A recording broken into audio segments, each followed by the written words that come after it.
আসসালামু আলাইকুম গাইস, আপনারা সবাই কেমন আছেন? আশা করি আপনারা সবাই ভালো আছেন।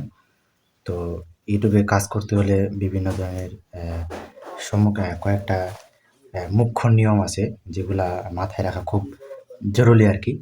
হ্যাঁ? তো সংক্ষেপে আমরা পয়েন্টগুলো আমরা বিস্তারিত আমরা জানার চেষ্টা করব। তো আমরা যারা নতুন ইউটিউবে কাজ করতেছি তাদের একটাই অনুরোধ জানাচ্ছি আমি। তো সবার জন্য এই নিয়মটা আছে যে ঘৃণা বা হিংসা ছড়ানো যাবে না। ধর্ম, জাতি, লিঙ্গ ইত্যাদি নিয়ে কোনো ঘৃণা করা যাবে না। ১ নাম্বার প্রশ্ন। আর ২ নাম্বার সহিংসা বা বিপজ্জনক কনটেন্ট নয়। হ্যাঁ? আত্মহত্যা, নেশা বা চ্যালেঞ্জিং কোনো কনটেন্ট যেন না হয়। অশ্লীল বা অশ্লীল বা কোনো যে পর্নোগ্রাফি প্রাপ্তবয়স্কের জন্য স্পষ্ট কনটেন্ট বা নগণ্যতা খুব অনুমোদিত নয়। আমাদের কপিরাইট অবশ্যই মানতে হবে। কপিরাইট হচ্ছে অন্যের গান বা ভিডিও অনুমোদিত ছাড়া যাবে না। ভুয়া লিঙ্ক বা মিথ্যা ক্লিকবেইট মালওয়্যার লিঙ্ক দেওয়া নিষিদ্ধ। হ্যাঁ? হ্যারাসমেন্ট বা বুলিং নয়। কাউকে অপমান বা হুমকি ভয় দেখানো যাবে না। এই নিয়মগুলো আমাদেরকে অবশ্যই মানতে হবে।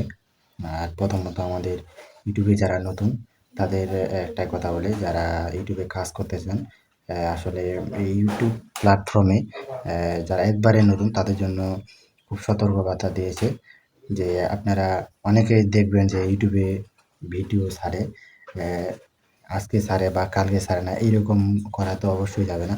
অনেকে দেখবেন যে ১ মাস হয়ে গেছে বা ২ মাস হয়ে গেছে ইউটিউব চ্যানেল খুলছে, মনে করেন যে আজকে ইউটিউব চ্যানেল খুলছে, কালকে ছাড়ে না।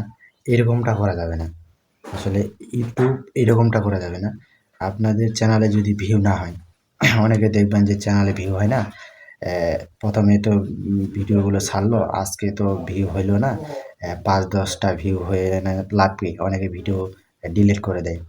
কখনোই ভিডিওগুলো ডিলিট করার চেষ্টা করবেন না। আর যদি ডিলিট করা যাবে তবে মাসেপক্ষে ১ খান ডিলিট করলে কোনো সমস্যা নেই। আর অবশ্যই ভিডিও ছাড়ার সময় অবশ্যই ওয়াইটি স্টুডিও থেকে ভিডিও ছাড়তে হবে। ভিডিওর কোয়ালিটি ভালো থাকতে হবে। তাহলে আমরা ইউটিউবে সফলতা পাবো। আর ইউটিউব শুধু খুব একটা কঠিন প্ল্যাটফর্ম, যা বড়, বড় যেগুলা আছে ইউটিউবার আছে তারা অনেক দেখবেন যে তাদের অনেক কিছু নিয়ম-কানুন মানতে হয়। আর আমরা যারা ছোটখাটো ইউটিউবার আছি তাদেরকে বিশেষ করে অনেকেই আছে যে নিয়মিত ভিডিও আপলোড দেয় না। নিয়মিত ভিডিও আপলোড দেয় না। তার কারণে তারা ডাউন খায় যাচ্ছে এনগেজমেন্টটা। তো প্রতিনিয়ত ইউটিউবে কাজ করে যাইতে হবে। আর অবশ্যই একটা জিনিস মাথায় রাখতে হবে আমাদেরকে। আর যে কপিরাইটের বিষয়টা, যারা ভিডিও ছাড়বেন অবশ্যই একটা জিনিস মানতে হবে যে কপিরাইট ক্লেম যদি আসে তাহলে ওই স্ট্রাইক খাওয়া যাবে না। কেননা অন্যের মিউজিক তো অবশ্যই ব্যবহার করা যাবেই না। অবশ্যই অন্যের মিউজিক কোনো সময় ব্যবহার করবেন না। আর যদি ব্যবহারও করতে চান তাহলে আপনারা অবশ্যই উম একটা করবেন যে ক্রেডিট দিবেন। না হয় রয়্যালিটি ফ্রি মিউজিক ব্যবহার করতে পারেন আপনারা, বা ইউটিউব অডিও লাইব্রেরি থেকে আপনারা বিভিন্ন ধরনের সাউন্ড কালেকশন করতে পারেন। তদরূপ ওটা সেভ থাকবে এবং কি কপিরাইট ফ্রি, মানে কোনো ক্লেম আসবে না। কারণ মিউজিকগুলো তো অন্যজনের। তো ভিউয়ার্স এই পর্যন্ত থাক আজকে।